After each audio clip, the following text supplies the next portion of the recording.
I'm Mason Mount. You're listening to the London is Blue podcast.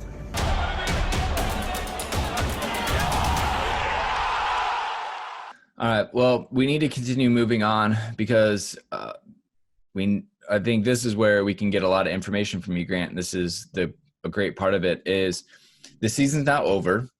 The next season's going to start, but there's only 35 days from that point of ending to starting. And so in your experience, I'd love to dig into kind of Chelsea Youth's tweet to you and let you kind of respond just on the pod and go wherever you want with that. Is that obviously when a season ends in May, resumes in August, teams know they're going to get X amount of weeks off. Here's what your workouts are going to be on your own. You're going to come to us and this is what we're going to do for the, month or whatever. We're going to have some friendlies and things like that. That playbook is completely thrown out the window now and they have to start over. So how should, in your opinion, and again, with your elite background in doing a lot of this stuff yourself, how do you think Frank and the club should be looking at setting up the preseason and postseason workouts so that they can try to be as ready as possible as of right now, September 12th? We know Frank is lobbying that to be pushed back for Chelsea for obvious reasons. And Chelsea's tweet was, Grant DeSmit, 35 days, give or take, until the new season starts. How much time off are you giving the group? And how are you approaching a 3 to 4 week max preseason? Yeah, I don't envy the coaching staffs of any of these teams, especially because there's an international week in early September, which is absolute lunacy. I mean, England are playing, I think, Denmark and Iceland or something in this just before the season starts, and of course all the teams will be playing. So it's more like 3 weeks until that international week, and I don't think there's anything you can do except accept that you're going to have a very, very strange start to the season. The one thing I would say is that there's not going to be a definite answer. Some of the clubs will have a very short break. They'll come back. They won't have lost much fitness, and they'll probably start the season relatively well. But those players aren't going to be fresh in a few months into the season. If you give the players a lot more time off now, they lose a little bit of fitness. They come back. They don't need to do a lot of conditioning to get it back. But they will be fresher. So in my reply, I said I'd probably say, give them 2 weeks off and train for 3 weeks. But with international break, a lot of the players won't be with the club. Some will be back at Cobham training. It's difficult because I have been pretty outspoken about the injuries this season, and what I guess, and it is only a guess, is overtraining, because none of us are at the training ground. We have no idea what Lampard does. For all we know, they could be, playing, head tennis every single training session and having more off days than we have. We actually have no idea what they do. But generally, you have to read between the lines with these things. And even when he came in early in the preseason, they had these training diaries on the official site explaining what they were doing in the training sessions. And you kind of read between the lines on that. You read between what he says in the interviews. You watch little videos of them training, and you just kind of think, well, this is a Tuesday session. They're doing conditioning. How does the week look? You sort of just, you take little tidbits, a little bit of information, and you apply it to the knowledge you have of that area. And I mean, I'm not an expert in conditioning. I've done a lot of courses to try and upskill myself on that, because I think it's often easier for a coach to learn about conditioning than it is for someone from outside sport, a sports scientist necessarily to learn about football and how it applies to, how their science applies to football.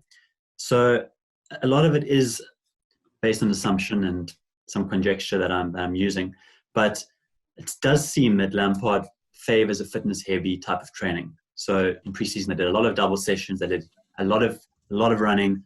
There's an article of Tammy Abraham saying, as in tongue-in-cheek, that they hated the training. They hated him because he was making them run so much.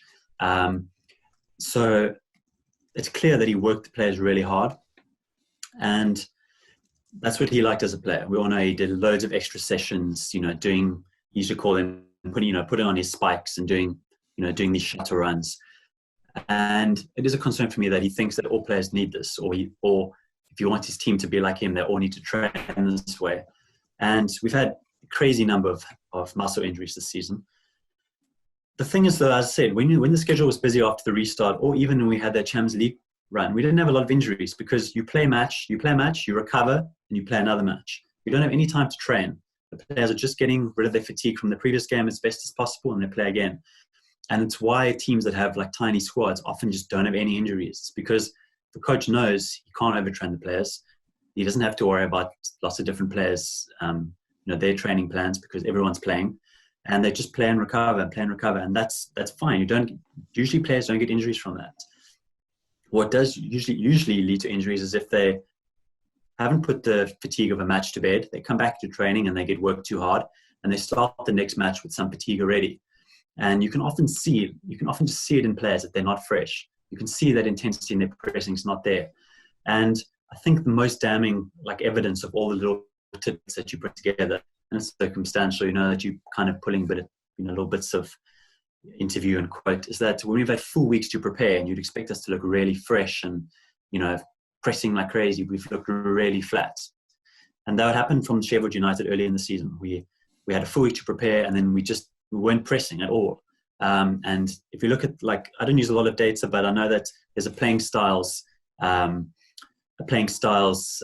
of formula that Opta have, and they basically say how often you're winning ball in the other team's half. And in that Sheffield United game, there was absolutely no high pressing, and we had a full week to prepare. There's no real reason for it. The FA Cup final, a full week to prepare. The players, you can see, yes, they've been worked hard during the resumption, but it did look like they'd had a couple of really tough conditioning sessions. There was no intensity in our play, even from someone like Mason Mount, who you usually see pressing like a madman. And then we have 2 muscle injuries in the game as well. And all this information together does make me think that there is a bit of a problem there. And that doesn't mean he can't change and he's not great at all the other aspects. It's just, this is what I think's happening. And it is a worry for me that with a short preseason, he's going to work the players into the ground for 2 weeks, and we're going to start the season with a few injuries. Who knows? That's what I'm guessing. But the fact is, we aren't at the training ground, so I'm not going to profess to know exactly what's going on. But the proof is generally in the injury record. You have lots of muscle injuries. The players are being overtrained. That's generally the rule of thumb.